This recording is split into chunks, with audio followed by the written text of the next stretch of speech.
What's up, everybody? It's your boy JP, back with another video. Today, I have the Redmi Note 8 Pro. That's right. I decided to repurchase it so I could do a video on it. I don't know why I didn't the first time, but I actually regretted getting rid of it. It was just a spur of the moment thing. Wasn't desperate, just had someone else that really liked it and needed something, so I gave him a hookup. But I had to get another one. I know I said a few videos ago that I had quite a few videos to do. I've actually been under the weather. I lost my voice on Thanksgiving, and it took me over a week really to recover. I still got this lingering cough. That's why you hear me clearing my throat out. So please excuse that. Other than that, I am fine. But I'm trying to stop doing that here during this video here. I just couldn't help it. But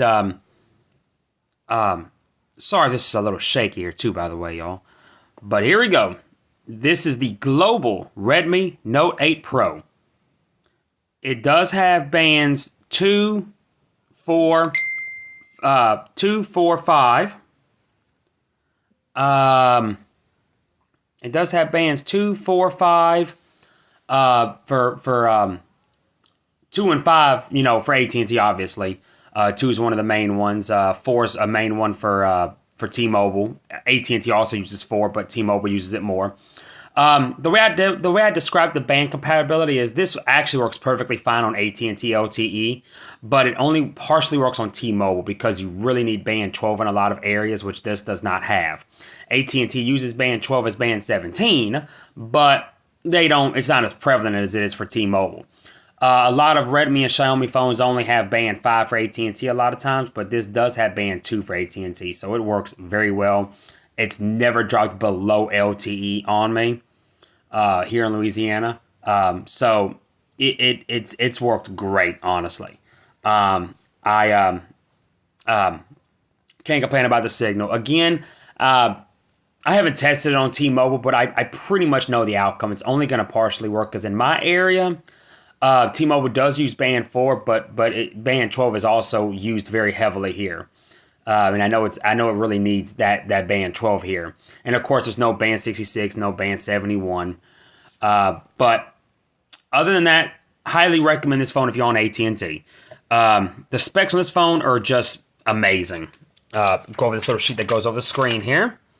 I will try to run through this pretty fast. I know you'll like my quick videos here better. It's the first 64 megapixel camera, the ultra high resolution camera. This one is actually a Sony sensor. Today, Redmi announced the K30 and K35G, which have 64 megapixel cameras as well, but they're actually using the new Sony, the Sony successor to their IMX585, which was the hugely popular 48 megapixel. That new phone, the K30s, they use the IMEX. They use the IMX 586 instead of the 585, so it's a successor, and it uses the 64 megapixel from Sony. This one is a 64 megapixel from Samsung, which is a successor to the 48 megapixel sensor that they had. If you remember, at the beginning of 2019, when phones were first starting to come out with 48 megapixel sensors, they were Samsung, and then they moved over to the Sony. That's what's going to end up happening in this case here. Manufacturers are going to use the Samsung sensor for now, and then they end up migrating over to the Sony sensor. It's obviously better. It's the choice, obviously. But it's actually a really good camera. It does a very good job.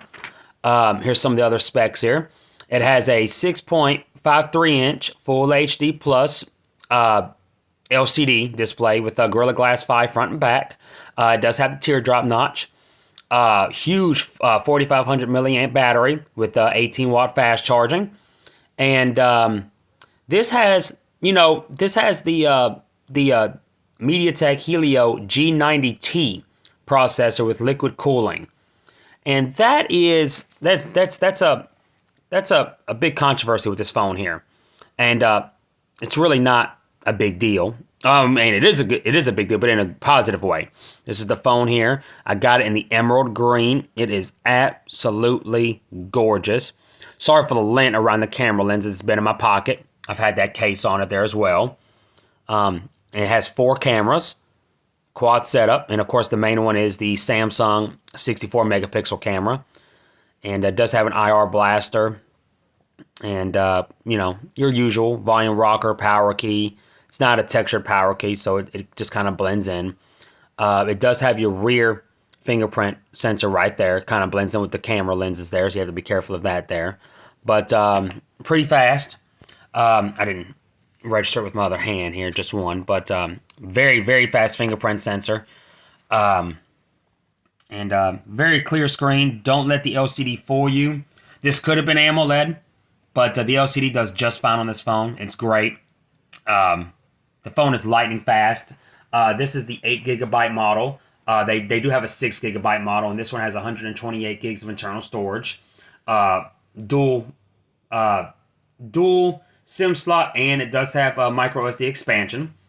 And the reason why the processor is a little bit of a controversy is because before the Redmi Note 7 series, Xiaomi would oftentimes release a non-Pro Note that had a MediaTek processor, and then they would release a Pro variant at the same time with a Qualcomm processor. The Qualcomm always ended up being in the Pro. It always ended up being, the better. There was exceptions a couple years back, though. There was a time in either the 4 or the 5 series a few years back where they both had Qualcomm chipsets. But typically, they put a MediaTek in the non-Pro and then a Qualcomm in the Pro. But times have changed. I've told people for the longest, do not sleep on MediaTek's Helio named processors. They're no names, throw them in the trash. But they're Helios, they're monsters. 9 times out of 10, I have found from personal experience that they're better than their Snapdragon equivalent. You just got to know which one you're comparing it to. Because all in all, there are better Snapdragons out there. Snapdragons have better compatibility, especially here in the US. I get that. I definitely get that.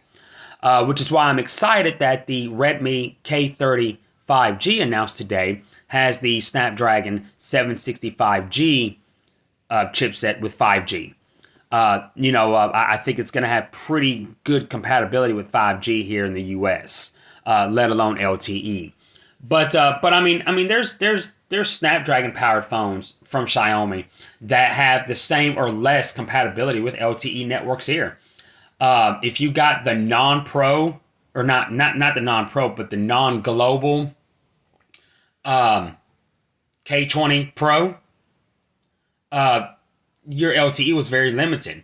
You had to get the Xiaomi Mi 9T Pro, which was the global K20 Pro, if you wanted that Snapdragon 855 on the cheap and have the proper band compatibility, which I've done reviews on my channel. But this phone is great. It's awesome. I'm super excited for the K30 5G that was announced today. I don't really even care about the Pro. That'll probably come out in March or April with the Snapdragon 865. I'm excited about the Snapdragon 765. And the K30 5G has the 765G, which is the gaming version. It's supposed to be 20% faster. And of course, I'd still be happy either way, even if it just had the regular 765. That 5G on the cheap is going to be awesome. But as far as using this as a gaming phone, it works amazingly. There's nothing that I have thrown at this phone that it couldn't handle. Just as good as a Snapdragon 855. If you look at the benchmarks for the Helio G90T, you will see it actually falls in between the Snapdragon 845 and Snapdragon 855. It's right below 300,000 Antutu points. It scores better than most, if not all, Snapdragon 845 powered phones. And again, it's obviously below the 855, but it's flagship. It's flagship. I mean, the 845 is still Qualcomm's second fastest processor. This is faster than that. So, I mean, besides the slightly updated Exynos that was put in the international Galaxy Note 10, and the Kirin 990 that's put in the Mate 10 and the or not Mate 10, but the Mate 30 and Honor V30. I mean, there's really not that much competition here. This is one of the fastest processors available, and honestly, for the price, it's probably the best. I would like to see them do an AMOLED variant of this phone, or keep it LCD, but maybe add higher refresh rates like what they did with the K30s announced today. But hope y'all like this video. Hit me up in the comments. Let me know what you think here. Like I said, beautiful phone. You got your little cheap gel silicone case that I like. It's clear. You got your USB Type-C cable, your form plug there. The box is pretty basic. I mean, there's nothing to it, really. I mean, nothing at all. Like I said, they do have the regular Redmi Note 8. That the Redmi Note 8 is Snapdragon powered. It has the Snapdragon 665. It's a good processor for the price, but I mean, you're really better off spending the extra $30 for this. I mean, this thing blows it out of the water. This phone blows most, if not all, mid-range phones here in the U.S. out of the water. And again, if you're on AT&T, I recommend it. T-Mobile, not so much, but anyway, hit me up in the comments. Let me know what y'all think. I do have the new Motorola One Hyper on hand. Man, super nice phone. I'm digging that thing. And as soon as I can get the Redmi K30 5G, I will. I want that phone bad, and I'm going to get it. But y'all stay tuned. Hit me up in the comments. Peace.